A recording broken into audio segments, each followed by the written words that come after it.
right, it's Thursday, June 20th. We're just heading out of Terrell Bay, Karaku, which actually is an island of Grenada. But yeah, today we're heading out and going to the actual island of Grenada, where we'll spend hurricane season. The tropical waves are starting to come through, so it's wet and squally. It's definitely the rainy season. So, but yeah, we have a reasonable day, and it's kind of a downhill ride. We just have the jib out and taking it easy. We'll end up somewhere in the west side of Grenada tonight. A couple of nice bays in there we want to check out with our friends Taku, who's following along behind us, and they'll probably be ahead of us shortly. But yeah, then it's on to Prickly Bay, where we'll be pulling out the middle of August.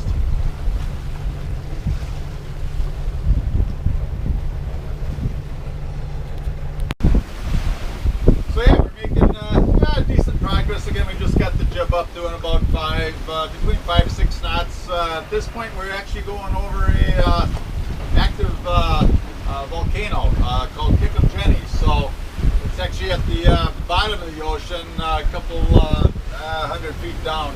I guess it's the only active volcano in the Caribbean. So yeah, one of these centuries we might have a new island.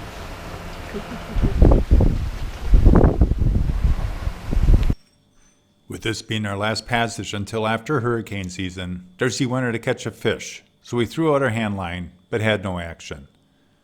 When we got to Grenada's lee shore, the wind died, and we were only going 3 knots, which is way too slow to troll, so I had a disappointed Darcy pulling the hand line. With the lure halfway to the boat, a nice blackfin tuna hit the lure. That night we enjoyed a fresh grilled tuna dinner with Bob and Etta on board Kindred Spirit.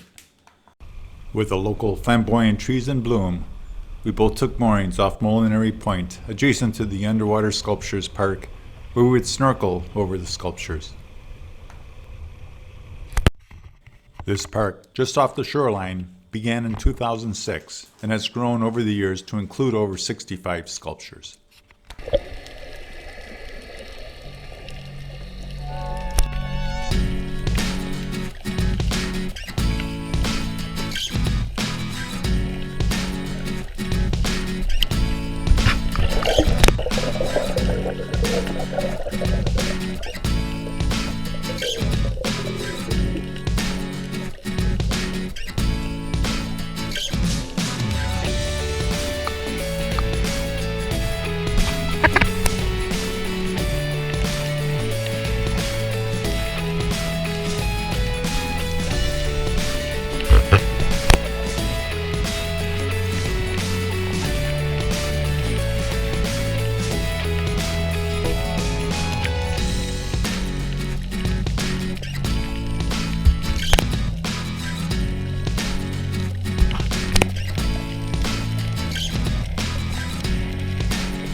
As we were searching for more sculptures, we ran into the school of squid, taking it easy in the slow-moving currents.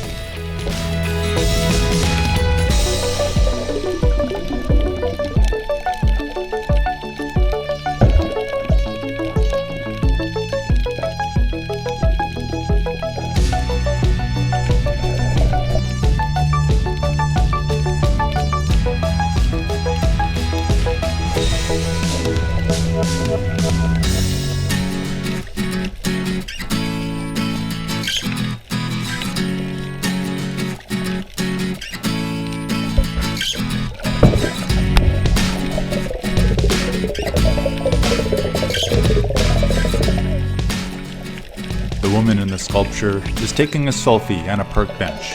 Bob decided to join her.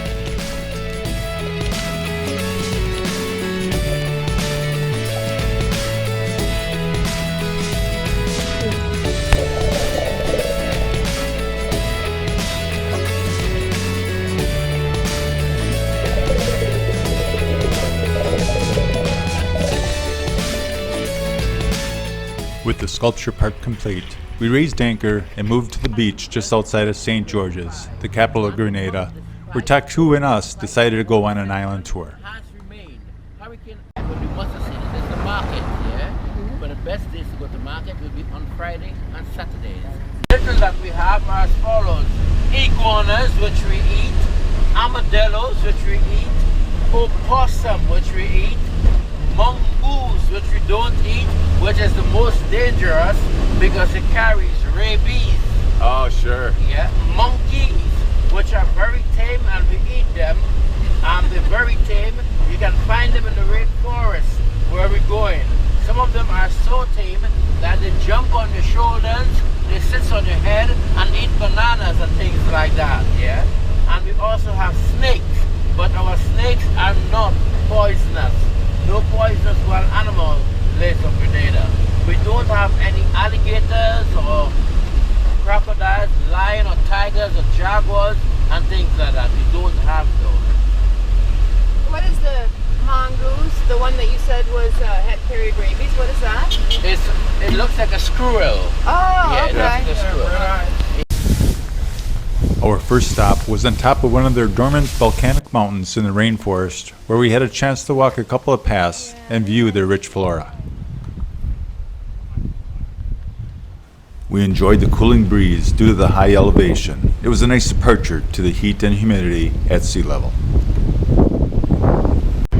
We were then off to the northern section of the island to visit a rum distillery that is still run by a water wheel to grind the juice out of the sugar cane.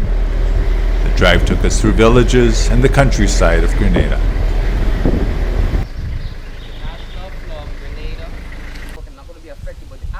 An aqueduct brings the water to the distillery from a small lake upstream. The equipment used to grind the cane is still original, being brought to Grenada from England over 225 years ago. This is a step back in time, as this distillery was established in 1785. Yeah. These are the fermentation tanks where the cane juice is fermented prior to being distilled. Yeah. Wow, that's different. What does that remind you if you've ever tasted before? Similar taste. Exactly. Vinegar, apple cider, or rock wine. Vinegar, apple You just cider. had 31 to 45% pure alcohol. Guys, need to taste you? He licked Yeah, we're it good. clean. Yeah, Figure looking good. that's it. Of the brown fermented juice you guys just saw is on the inside. The stainless steel tank is called a heat exchanger, but we only distill 300 gallons at one particular time. 300 gallons through the longest copper pipe goes on to be heated to 250 degrees. Holding tank directly into the blue plastic bin. Using that black plastic container is going to be scooped, poured into the yellow liquids, filled one at a time. Capped according to finish, assembled 12 bottles of rubber case, and then it's ready to be sold. So within 4 stages, 75% alcohol volume. This is 150 proof. You're not allowed to take this on any airline worldwide. It was then time to taste the rocket fuel. I mean rum. The difference between molasses type rum and the sweet How is that, Etta? it doesn't have like an aftertaste. Yeah. That's what it's really smooth. It is smooth.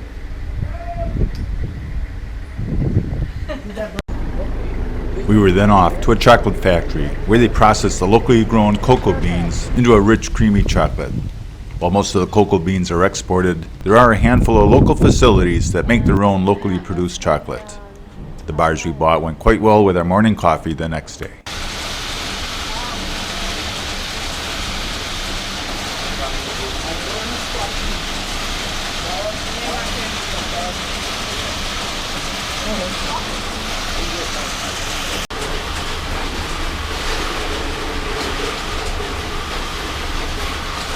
Goes into the melange. Now that's where we add the organic sugar. After the chocolate tour, we stopped at a local nutmeg processing facility. The nutmeg shells are mechanically cracked and the nutmeg is removed. From there, they are dumped into barrels of water and separated. The nutmegs that sink are highly prized as they contain much higher levels of savory oil and can command a higher price.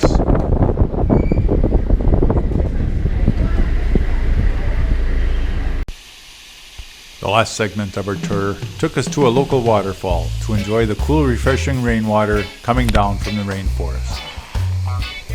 We quickly changed into our swimsuits and jumped into the cool, clear water. This was refreshing, to say the least.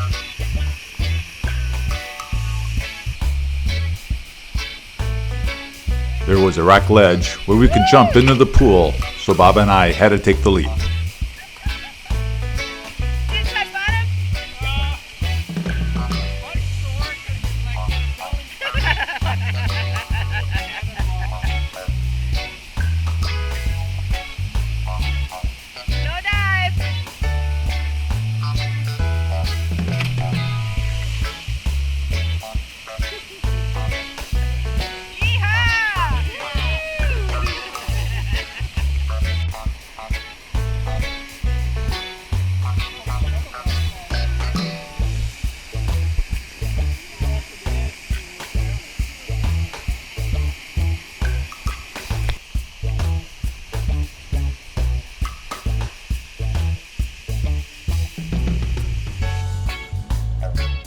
This was the morning we dreaded, as Taku had a great weather window to take them to Bonaire, where they would spend the rest of the hurricane season, before heading to the San Blas Islands, Panama Canal, and then off to the South Pacific. You guys have a safe passage. Yeah, thank you. Nice calm morning for you. Yeah. No, you still have time to change your mind. Going into the Pacific, almost to the South Pacific. We just pull up anchor and go. That's all we need to do. I know. Definitely keep in touch, okay? Oh, absolutely. Without a doubt, guys. And if you need to get away a little bit farther, just give us the word, okay? Perfect. Welcome. We might do that. We just might do that, guys. Love you guys. Yeah, I love you too. Enjoy. Sail safe. Yeah. Enjoy. Enjoy Bonaire and Panama and the South Pacific. Bye-bye, Taku. We first met Bob and Etta during last hurricane season when we were neighbors at the Brunswick Landing Marina in Georgia. We caught up with them in the Bahamas, where we spent some great times, including Christmas, and then hopscotched down the Caribbean chain, meeting up with them again in Beckway. We're all chasing our dreams. While we've already arrived where we plan on spending a lot of time, their dream takes them much further west, to the idyllic islands of the South Pacific. Farewell, Taku. Live your dream.